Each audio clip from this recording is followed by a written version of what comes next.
So hey everyone, welcome back to another quick and very interesting tutorial. Where in this quick tutorial, I'm going to show you how you can add photos over your videos without using any software online. Now, in order to do it, all you need to do is just simply open any of the browser you have, and here you have to search for Collider.com. Once you do that, if you won't find the option of photo to videos, all you need to do is just simply go to this All Tools option and scroll down.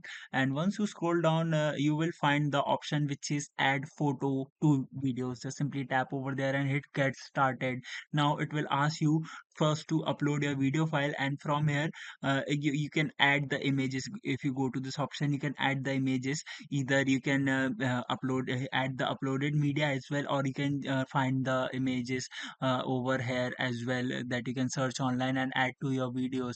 All you need to do is to just simply drag and drop that image over your timeline, and that image has been automatically added to your video. You can customize the position as well.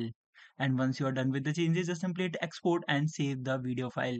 Alright, so that's it for this tutorial. I hope this video will be helpful for you. Make sure to hit the like button and subscribe button for more such helpful and interesting tutorials. See you in the next one. Take care.